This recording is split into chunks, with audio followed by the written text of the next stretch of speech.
15. Musa alaihissalam, abad ke-13 sebelum Masehi.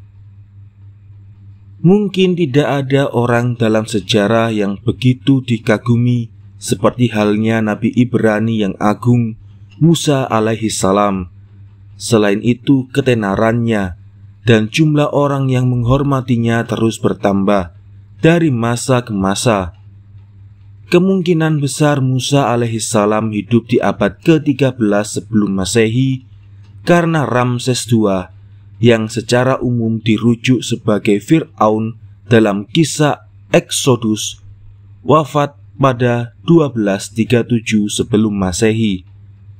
Selama masa hidup Musa alaihissalam, seperti yang dinyatakan dalam buku Exodus, ada sejumlah besar orang Ibrani yang tidak sepakat dengan kebijakan-kebijakannya. Tapi dalam kurun waktu 5 abad, Musa alaihissalam dihormati oleh seluruh orang Yahudi. Pada tahun 500, ketenaran dan reputasinya berkembang bersama-sama dengan agama Nasrani ke seantero Eropa.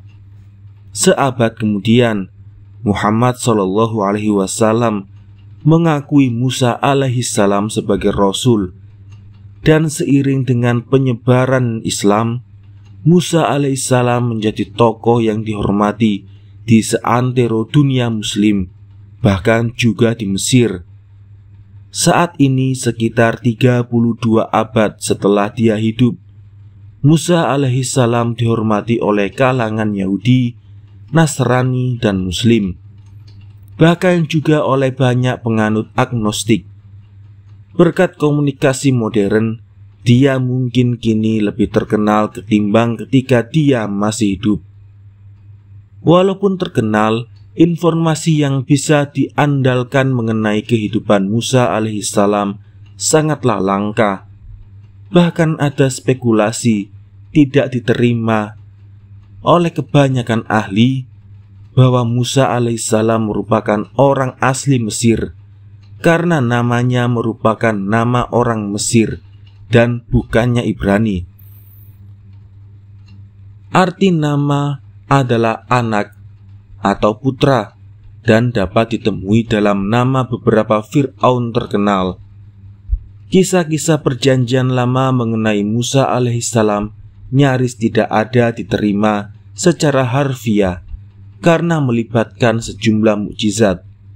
Misalnya, kisah belukar bernyala atau Musa mengubah tongkatnya menjadi seekor ular sangat bersifat mukjizat dan jelas dituntut sebuah keimanan agar dapat mempercayai bahwa Musa alaihissalam yang saat Exodus telah berusia 80 tahun dapat memimpin kaum Ibrani selama 40 tahun melintasi padang pasir.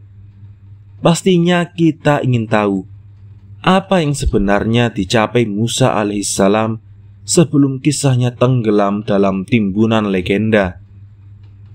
Banyak orang coba mengajukan interpretasi alami pada kisah-kisah Injil soal 10 wabah dan penyeberangan Laut Merah. Namun kebanyakan dari kisah-kisah favorit perjanjian lama mengenai Musa alaihissalam bersifat legenda, di mana kisah serupa dapat ditemui dalam mitologi lainnya. Kisah Musa dan semak-semak misalnya sangat mirip dengan kisah Babilonia mengenai Sargon dari Akkad, seorang raja besar yang berkuasa sekitar tahun 2360 sampai 2305 sebelum Masehi. Secara umum, ada 3 pencapaian besar yang dilekatkan pada Musa alaihissalam. Pertama, dia dianggap menjadi tokoh politik yang memimpin kaum Ibrani dalam Exodus dari Mesir. Pada titik ini, setidaknya jelas dialah yang harus mendapat pujian. Kedua, konon dialah penulis 5 kitab pertama Injil Bible, Kejadian, Exodus, Imamat, Bilangan, dan Ulangan, yang sering dirujuk sebagai 5 kitab Musa dan yang membentuk Torah atau Taurat bagi kaum Yahudi. Kelima kitab ini mencakup hukum-hukum Musa, sehimpunan aturan yang secara prinsip mengatur cara hidup orang Yahudi di masa biblikal dan yang juga mencakup 10 perintah Tuhan. Memandang besarnya pengaruh Taurat secara umum dan 10 perintah Tuhan secara khusus, penulisnya jelas patut dianggap sebagai orang yang memiliki pengaruh yang besar dan bertahan lama. Tapi kebanyakan ahli kitab suci bersepakat bahwa Musa alaihissalam bukanlah satu-satunya penulis kitab-kitab ini. Kelima kitab itu ternyata ditulis oleh beberapa orang, dan sebagian besar tidak dituliskan sampai setelah Musa alaihissalam wafat.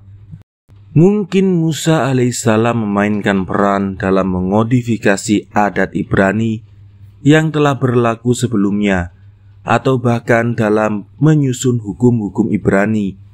Namun tidak ada cara untuk menilai seberapa besar peran yang dimainkannya. Ketiga, banyak orang menganggap Musa sebagai pendiri monoteisme Yahudi. Dari satu segi, anggapan semacam itu tidak berdasar. Satu-satunya sumber informasi mengenai Musa alaihissalam adalah Perjanjian Lama, dan Perjanjian Lama secara eksplisit dan tanpa ragu menunjuk Ibrahim atau Abraham sebagai pendiri monoteisme. Meski begitu, monoteisme Yahudi jelas akan lenyap seandainya bukan karena Musa alaihissalam, dan dia jelas memainkan peran krusial dalam pemeliharaan dan penyebarannya. Ini tentu saja melandasi arti penting terbesar dirinya, karena agama Nasrani dan Islam, dua agama terbesar dunia saat ini, merupakan kelanjutan dari monoteisme Yahudi.